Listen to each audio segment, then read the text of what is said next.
기차역 대합실의 시계가 오후 2시를 가리키고 있었습니다. 도연 씨는 플랫폼 벤치에 앉아 손에 든 KTX표를 내려다봤습니다. 서울에서 부산까지 편도 1인 추석 전날 고향으로 가는 기차표였죠. 명절이면 을에 그래왔듯 본가로 내려가는 길이었습니다. 그런데 오늘은 혼자였어요. 아내 서연 씨는 집에 있었습니다. 싸우고 나온 건 아니었습니다. 서로 합의한 일이었어요. 올해부터 추석과 설은 각자 부모님을 만나거나 하고 싶은 대로 보내기로 한 거였습니다. 주변 사람들은 대부분 가족 단위로 움직이고 있었습니다. 아이 손을 잡은 부부, 캐리어를 끄는 젊은 남녀, 할머니를 부축하는 중년 부부. 그 속에서 혼자 앉아 있는 자신이 낯설게 느껴졌습니다. 주머니에서 진동이 울렸습니다. 어머니였어요. 몇 시 기차인지 물으셨고 도연 씨는 4시라고 답했습니다. 그리고 어머니가 물었습니다. 며느님은 안 오니? 도연 씨는 집에 있다고 말했습니다. 전화 너머로 짧은 한숨이 들렸어요. 잠시 침묵이 흐르고 어머니는 조심히 오라는 말만 남기고 통화가 끊겼습니다. 도연 씨는 핸드폰을 주머니에 넣으며 작년 이맘때를 떠올렸습니다. 결혼 2년 차. 서연 씨는 시댁 명절에 처음으로 함께 내려갔습니다. 기차 안에서 도연 씨는 말했죠. 우리 집은 편한 스타일이라고. 어머니도 좋은 분이라고. 서연 씨는 고개를 끄덕였습니다. 부산역에 도착했을 때 아버지가 차를 가지고 나와 계셨어요. 인사를 나누고 집으로 향하는 동안 차 안은 조용했습니다. 아버지는 말수가 적은 분이셨거든요. 집에 도착하자 현관문을 열기도 전에 부엌에서 기름 튀기는 소리가 들렸습니다. 도연 씨가 인사하자 안쪽에서 어머니 목소리가 들렸어요. 그리고는 형수가 먼저 나왔습니다. 앞치마를 두른 채 손에는 국자를 들고 있었어요. 오랜만이라며 인사를 건넸고 지금 어머니가 전을 부치는 중이니 옷 갈아입고 오라고 말했습니다. 서연 씨는 방에 짐을 풀며 창문 너머로 보이는 부엌을 봤습니다. 형수는 이미 5시간째 부엌에 서 있었어요. 아침 일찍부터 내려와 전을 부치고 나물을 무치고 갈비찜을 끓이고 있었습니다. 어머니는 옆에서 육전을 부치며 가끔씩 형수에게 지시를 내렸죠. 거실에는 아버지와 형이 소파에 앉아 TV를 보고 있었습니다. 명절 특집 예능 프로그램을 보며 웃음소리가 간간히 터져 나왔어요. 그 사이로 부엌에서 기름 튀는 소리, 칼질 소리, 물 끓는 소리가 들렸습니다. 서연 씨는 옷을 갈아입고 부엌으로 갔습니다. 무엇을 도와드릴까 물었지만 어머니는 멀리서 왔으니 좀 쉬라고 했습니다. 하지만 서연 씨는 그 말을 그대로 받아들일 수 없었습니다. 형수가 저렇게 일하고 있는데 자신만 쉴 수는 없었거든요. 앞치마를 두르고 형수 옆에 섰습니다. 형수는 작게 웃으며 동그랑땡 좀 붙여달라고 했어요. 그렇게 서연 씨의 명절이 시작되었습니다. 저녁 식사 준비만 3시간이 걸렸습니다. 상을 차리고 가족들이 둘러앉았어요. 아버지, 형, 도연 씨는 상 앞에 편하게 앉았습니다. 어머니와 형수, 서연 씨는 부엌과 식탁을 오가며 음식을 날랐죠. 아버지가 나물을 먹으며 간이 좀 세다고 말했습니다. 어머니가 부엌으로 들어가며 중얼거렸어요. 소금을 좀 많이 넣었나 보다고. 형수가 재빨리 일어나 나물을 들고 부엌으로 갔습니다. 서연 씨도 따라 들어갔어요. 자신이 하겠다고 했지만 형수는 괜찮다고 익숙하다고 말했습니다. 그녀의 목소리는 담담했어요. 감정이 실려 있지 않았습니다. 마치 이미 오래전부터 이런 일을 해온 사람처럼. 식사가 끝나고 설거지가 시작되었습니다. 남자들은 거실로 갔어요. TV 채널을 돌리는 소리, 과일 씹는 소리, 웃음소리가 들렸습니다. 부엌에서는 형수와 서연 씨가 설거지를 했습니다. 어머니는 그 옆에서 남은 음식을 정리했어요. 어머니가 물었습니다. 친정은 명절에 뭘 하냐고. 서연 씨는 어머니도 음식을 좀 하시긴 하는데 식구가 많지 않아서 그렇게 많이는 안 하신다고 답했습니다. 딸 하나면 편하겠다고, 자신들은 자식이 셋이라 음식도 많이 해야 된다고 어머니가 말했습니다. 서연 씨는 대답 대신 그릇을 닦았습니다. 그날 밤 도연 씨의 방에서 두 사람은 나란히 누웠습니다. 서연 씨가 먼저 입을 열었어요. 형님이 결혼한 지 얼마나 됐냐고 물었습니다. 7년 됐다고 도연 씨가 답했어요. 7년 동안 저렇게 명절마다 일만 하셨겠다고 서연 씨가 말했습니다. 도연 씨는 대답하지 않았습니다. 서연 씨가 다시 말했어요. 나는 그렇게는 못 살아요. 명절마다 저렇게 부엌에만 서 있고 설거지만 하는 건 자신은 못할 것 같다고 했습니다. 도연 씨는 천장을 보며 한참을 생각했습니다. 그래도 1년에 몇 번 안 되지 않냐고 말했어요. 서연 씨가 몸을 돌려 도연 씨를 봤습니다. 1년에 몇 번이 아니라고 했습니다. 추석, 설, 아버님 생신, 어머님 생신, 할아버지 제사. 5번이라고. 그때마다 이렇게 해야 하냐고 물었습니다. 도연 씨는 할 말이 없었습니다. 그렇다면 도연 씨는 명절에 뭘 했냐고 서연 씨가 물었어요. 소파에 앉아서 TV 보고 과일 먹고 그게 다라고. 도연 씨는 할 말이 없었습니다. 그날 밤 서연 씨는 잠을 이루지 못했습니다. 그리고 사건은 어머니 생신날에 일어났습니다. 도연 씨와 서연 씨는 선물을 보내고 전화로 축하 인사를 드렸어요. 서연 씨는 정성껏 고른 스카프를 택배로 보냈고 어머니는 고맙다고 말씀하셨습니다.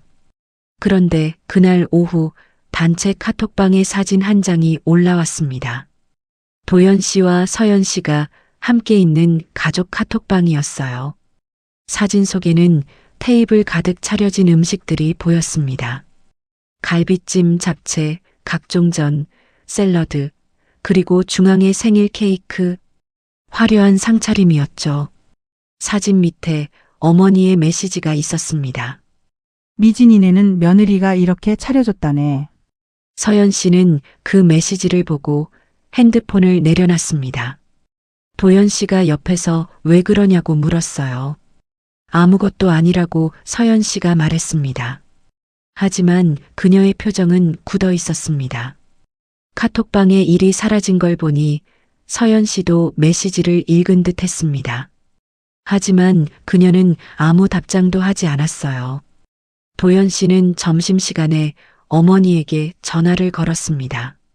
왜 그 사진을 서연 씨까지 있는 단톡방에 보냈냐고 물었어요. 어머니의 목소리가 순간 높아졌습니다. 뭐 어떠냐고 보라고 보낸 거라고, 이런 며느리도 있다고 보내셨다고 했습니다. 도연 씨는 숨을 깊이 들이마셨습니다. 그렇다면 자신이 장모님 생신 때 장모님이 자신한테 다른 집 사위는 이렇게 생일상 차려줬다고 사진을 보내시면 어떨 것 같냐고 물었습니다. 어머니는 잠시 말이 없었어요. 그리고 되물었습니다. 사위한테 생일상을 왜 차려달라고 하냐고, 그게 말이 되냐고. 도연 씨가 말했습니다. 사위한테는 안 바라면서 왜 며느리에게만 바라세요? 전화 너머로 어머니의 숨소리만 들렸습니다. 지금 엄마한테 대드는 거냐고 어머니가 물었어요. 대드는 게 아니라 이해가 안 돼서 여쭤보는 거라고 도연 씨가 답했습니다. 알았다고 마음대로 하라고 어머니가 말했습니다. 전화가 끊겼습니다. 그날 저녁 도연 씨와 서연 씨는 처음으로 제대로 된 대화를 나눴습니다. 도연 씨가 조심스럽게 말을 꺼냈어요. 오늘 어머니가 그런 거 미안하다고 했습니다. 서연 씨는 설거지를 하던 손을 멈추고 도연 씨를 봤어요. 미안하다는 말 들으려고 한 게 아니라고 했습니다. 그렇다면 뭐냐고 도연 씨가 물었습니다. 자신은 도연 씨가 이해해줬으면 좋겠다고 서연 씨가 말했어요. 서연 씨는 수세미를 내려놓고 도연 씨 앞에 섰습니다. 자신은 어렸을 때부터 엄마가 명절마다 혼자 일하는 걸 봤다고 말했습니다. 외할머니 댁에 가면 엄마만 부엌에 있었다고, 외삼촌들은 TV 보고 외할아버지는 주무시고 엄마는 종일 서서 일했다고. 도연 씨는 조용히 들었습니다. 명절 끝나고 집에 오면 엄마는 며칠씩 누워 있었다고 서연 씨가 말을 이었어요. 허리가 아프다고, 다리가 붓는다고. 그때 자신은 생각했다고. 커서 절대 저렇게 살지 않겠다고. 서연 씨가 다시 말했습니다. 자신은 어머니가 싫은 게 아니라고. 어머니는 좋은 분이라고. 하지만 명절마다 저렇게 일만 하는 며느리로 살고 싶지 않다고. 자신은 자신의 방식으로 어머니, 아버지께 잘해드릴 거라고. 평소에 자주 전화드리고 필요한 거 있으면 사드리겠다고. 하지만 명절에 며느리로서 해야 할 의무 같은 건 하고 싶지 않다고. 그날 밤 두 사람은 오랜 시간 이야기했습니다. 도연 씨는 처음에는 이해할 수 없었습니다. 1년에 몇 번 안 되는 명절인데 그 정도는 참을 수 있지 않을까 싶었거든요. 하지만 서연 씨의 이야기를 들으며 생각이 바뀌기 시작했습니다. 자신은 명절에 뭘 했는지 돌아봤어요. 명절에 집에 가면 소파에 앉아 TV를 봤습니다. 형과 이야기를 나누고 과일을 먹고 낮잠을 잤죠. 그 사이 어머니와 형수, 그리고 서연 씨는 부엌에서 일했습니다. 도연 씨는 처음으로 의문을 품었습니다. 그리고 결심했습니다. 올해부터 명절은 각자 보내자고 말했습니다. 서연 씨가 도연 씨를 봤어요. 진심이냐고 물었습니다. 그렇다고 서연 씨 말이 맞는 것 같다고 자신도 생각해 봤는데 이건 아닌 것 같다고 도연 씨가 말했습니다. 서연 씨의 눈에 눈물이 고였습니다. 하지만 이 결정은 쉽지 않았습니다. 도연 씨가 어머니에게 전화를 걸어 이야기했을 때 어머니는 믿을 수 없다는 반응이었어요. 명절에 서연 씨가 안 온다고 하자 싸웠냐고, 아니면 밥 먹으러 오는 것도 싫다는 거냐고 물었습니다. 도연 씨는 아니라고, 자신들이 이야기해서 결정한 거라고 말했어요. 결혼한 지 얼마나 됐다고 명절에 부모 뵈러도 안 오냐고, 서연 씨를 그렇게 안 봤는데 실망이라고 어머니가 말했습니다. 마음대로 하라고 했습니다. 전화가 끊겼어요. 며칠 후 형에게서도 연락이 왔습니다. 무슨 생각으로 그런 소리를 했냐고 물었어요. 도연 씨는 서연 씨랑 이야기 많이 했다고, 이게 맞는 것 같다고 답했습니다. 맞는 게 뭐가 맞냐고, 명절에 가족이 모이는 게 당연한 거 아니냐고 형이 말했어요. 자신도 힘들다고, 매일 야근하고 추석 전날까지 일하고 내려가는 거라고, 그래도 가는 거라고. 그리고 형수는 생각 안 하냐고, 형수도 이 얘기 듣고 자기도 안 가도 되냐고 물어봤다고 형이 말했습니다. 가족 안에서 분란만 만들지 말고 다시 생각해 보라고. 도연 씨는 핸드폰을 들고 한참을 멍하니 앉아 있었습니다. 그러던 어느 날 도연 씨는 서연 씨에게 다시 물었습니다. 그래도 1년에 설이랑 추석, 그리고 할아버지 제사 때만 좀 참아줄 수 없냐고. 자신이 그 대신 집안일도 더 하고 더 잘하겠다고 말했어요. 서연 씨는 설거지를 하던 손을 멈췄습니다. 고개를 돌려 도연 씨를 봤어요. 그게 아니라고 말했습니다. 서연 씨의 목소리는 차분했지만 단호했어요. 자신은 어렸을 때부터 엄마 혼자 그 많은 음식을 다 하는 걸 봤다고 다시 말했습니다. 종일 설거지하고 남자들 고스톱 칠 때 과일 깎아서 내주고 바닥에 엉덩이 한번 못 붙이고 할머니한테 모진 말 듣는 것도 봤다고. 처가는 멀다는 이유로 엄마는 친정엄마 만나러 갈 생각도 못하고 사셨다고 서연 씨가 말했습니다. 자신은 어른이 되면 절대 그렇게 살지 않겠다고 다짐했다고.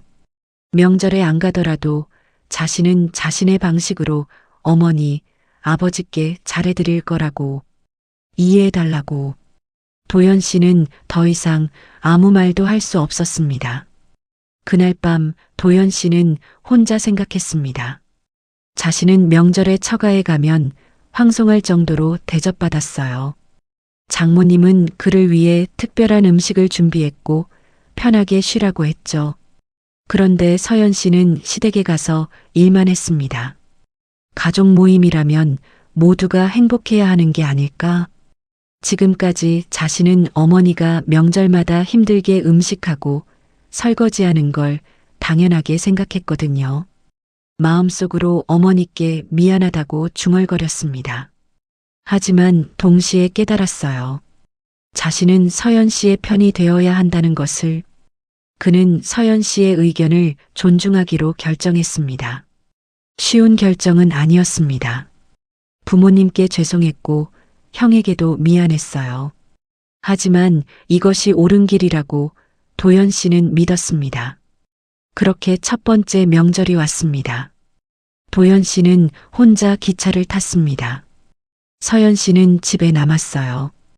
부산역에 도착했을 때 아버지가 차를 몰고 나와 계셨습니다. 아버지는 혼자 왔냐고 물으셨고 도연 씨는 그렇다고 했습니다. 차 안은 조용했습니다. 아버지는 묻지 않았어요. 서연 씨가 왜 안 왔는지. 하지만 침묵이 더 무거웠습니다.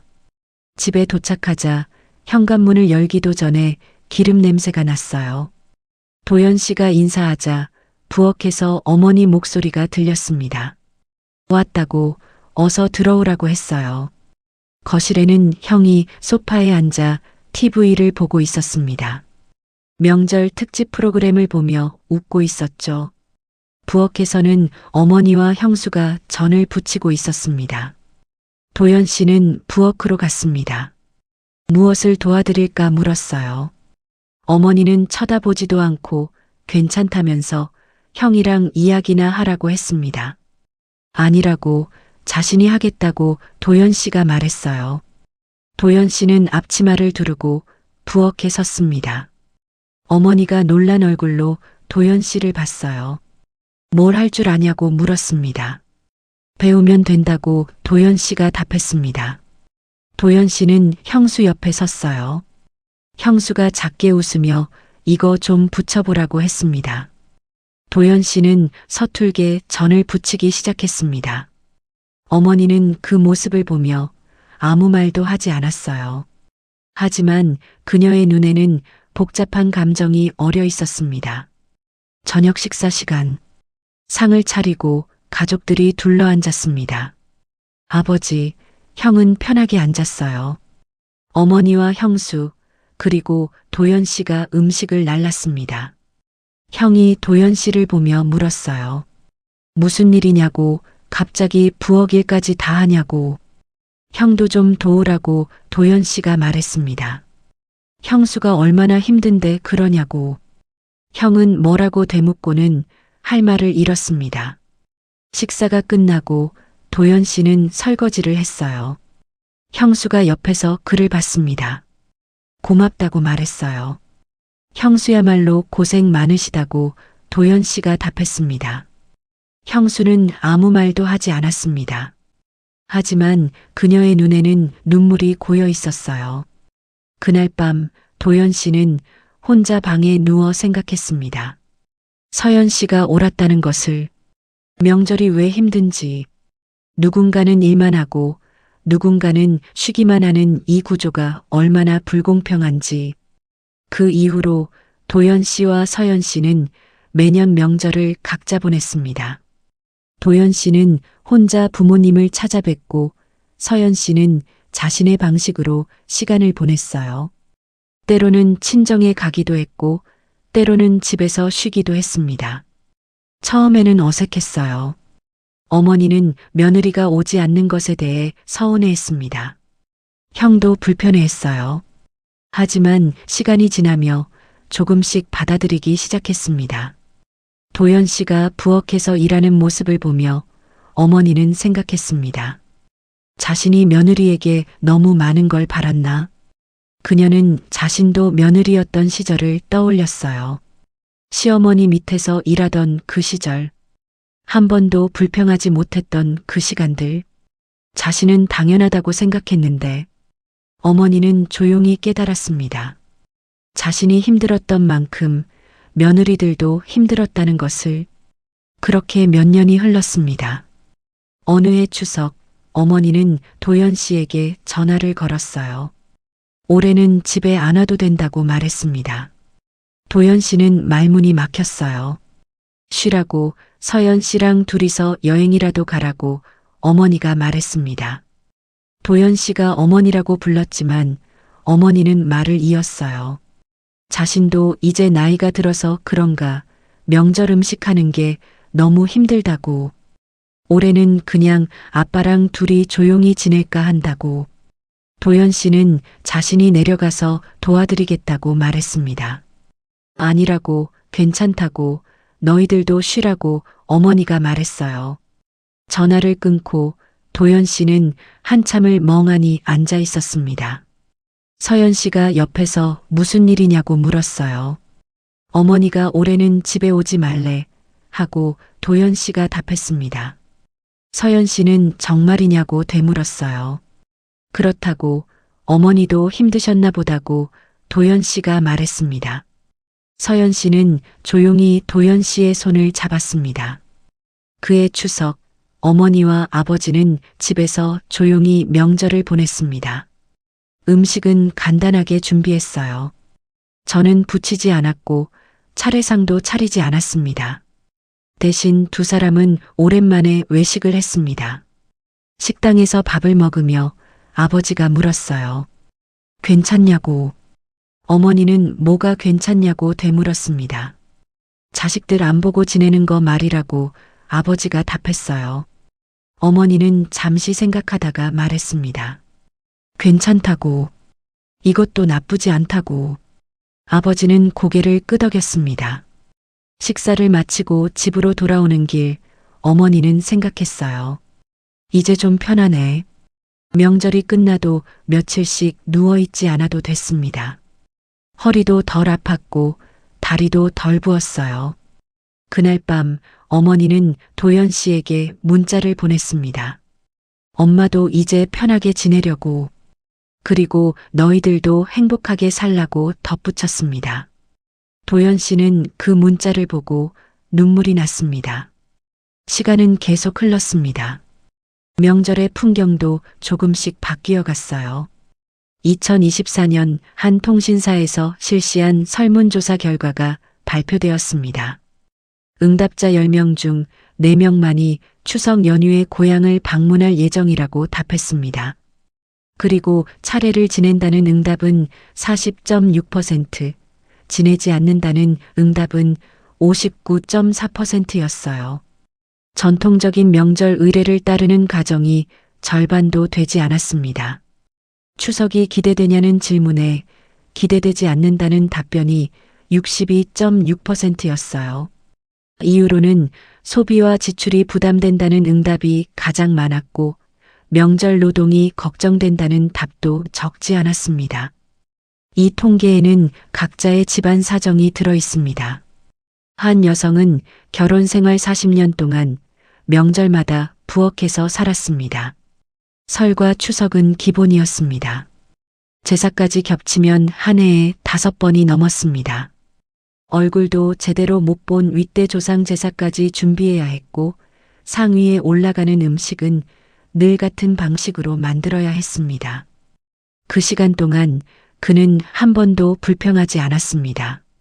불평할 틈이 없었습니다. 기름 냄새가 옷에 배고 손가락 끝이 뜨거워지고 허리가 굳어가도 원래 명절은 그런 것이라고 스스로를 달랬습니다. 그러다 어느 날 남편이 먼저 말을 꺼냈습니다. 이제 그만하자고. 당신이 너무 힘들어 보인다고. 그 말을 듣는 순간 그는 한참을 울었습니다. 슬퍼서가 아니라 그제야 허락받은 것 같아서였습니다. 그 이후로 그는 자식들에게 말했습니다.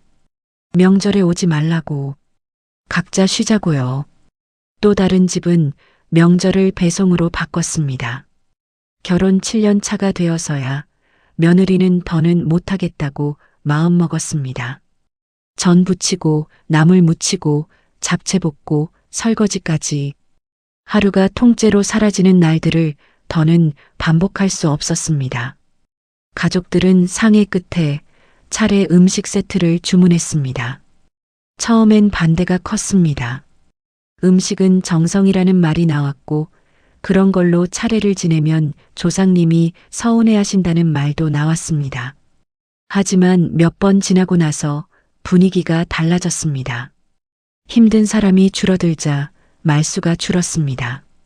명절이 끝나도 며칠씩 알아눕는 사람이 없어졌습니다. 또 어떤 가족은 명절을 여행으로 바꿨습니다. 아들은 부모님 손을 잡고 연휴에 맞춰 해외로 떠났습니다. 예전 같으면 어머니는 그 시간에 부엌에서 전을 뒤집고 있었을 겁니다. 하지만 그의 어머니는 호텔 조식 식탁에 앉아 있었습니다. 커피를 한 모금 마시고 천천히 창밖을 봤습니다. 처음엔 어색했습니다. 명절인데 이렇게 있어도 되나 마음 한구석이 불안했습니다. 그런데 시간이 지나자 생각이 바뀌었습니다. 이것도 명절일 수 있겠다고. 가족이 함께 있고 서로가 힘들지 않다면 그걸로 충분하다고요.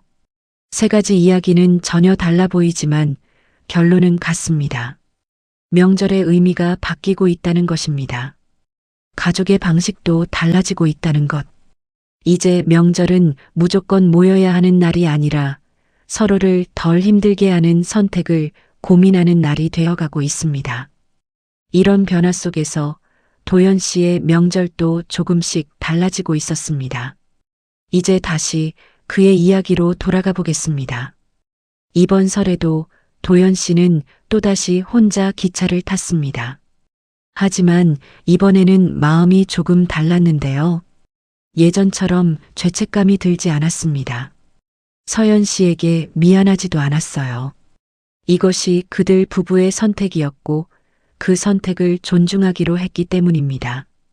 부산역에 도착했을 때 어머니에게 전화가 왔습니다. 올해는 음식 안 했다고 그냥 외식하자고 말했어요. 도연 씨는 놀라서 되물었습니다. 아빠랑 둘이 이야기했는데 이제 자신들도 편하게 지내기로 했다고 어머니가 답했어요. 도연 씨도 형이랑 함께 외식하고 집에서는 그냥 차 마시면서 이야기나 하자고. 도연 씨는 순간 말문이 막혔습니다. 괜찮다고, 이게 더 좋을 것 같다고 어머니가 말했어요. 전화를 끊고 도연 씨는 한참을 서 있었습니다. 그날 저녁 가족들은 외식을 했습니다. 식당에서 밥을 먹으며 아버지가 말했어요. 이것도 나쁘지 않다고. 형이 고개를 끄덕였습니다. 맞다고, 이게 더 편한 것 같다고. 어머니는 조용히 웃었어요. 그동안 자신도 참 고생했다고, 이제는 좀 쉬고 싶다고 말했습니다. 도연 씨는 어머니를 봤습니다. 그녀의 얼굴에는 평화로운 미소가 있었어요. 식사를 마치고 카페에서 차를 마셨습니다. 어머니가 도연 씨에게 물었어요. 서연 씨는 뭘 하냐고. 친정에 갔다고 도연 씨가 답했습니다. 그래, 그것도 좋지 하고 어머니가 말했습니다. 더 이상 어머니의 목소리에 서운함이 없었습니다. 그날 밤 도연 씨는 서연 씨에게 전화를 걸었습니다. 오늘 외식했다고, 엄마가 음식 안 하셨다고 도연 씨가 말했어요. 서연 씨는 정말이냐고 되물었습니다. 그렇다고, 이제 엄마도 편하게 지내시고 싶으신가 보다고 도연 씨가 답했어요. 서연 씨는 잠시 침묵했습니다. 그리고 말했어요. 다행이라고. 어머니도 이제 좀 쉬셔야 한다고. 그러게 자신들이 잘한 것 같다고 도연 씨가 말했습니다.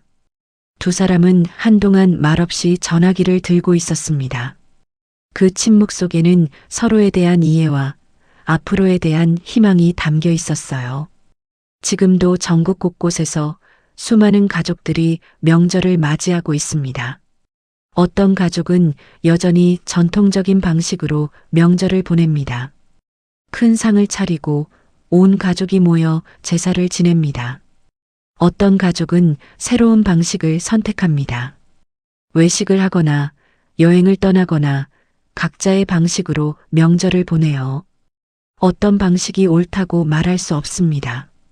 이번 명절, 여러분은 어떻게 보내고 싶으신가요? 누군가는 고향에 가서 부모님을 뵙고 싶을 것입니다. 누군가는 집에서 조용히 쉬고 싶을 거예요. 누군가는 여행을 떠나고 싶을 겁니다. 어떤 선택이든 그것이 당신의 진심에서 나온 것이라면 그것으로 충분합니다. 올해도 어김없이 명절이 다가오고 있습니다. 여러분의 명절은 어떤 모습인가요? 힘든 일도 기쁜 일도 많았겠지만 이번 연휴만큼은 진정으로 쉴 수 있는 시간이 되기를 바랍니다. 전국에서 세계 곳곳에서 이 이야기를 듣고 계신 모든 분들께 감사드립니다. 주변의 명절의 의미에 대해 다시 한번 생각해 보기를 바라는 분이 계시다면 이 이야기를 공유해 주세요. 그리고 여러분은 명절을 어떻게 보내고 계신지 우리 가족만의 경험과 지혜를 댓글로 나눠주세요. 모두가 행복한 명절 되시기를 바랍니다. 고맙습니다.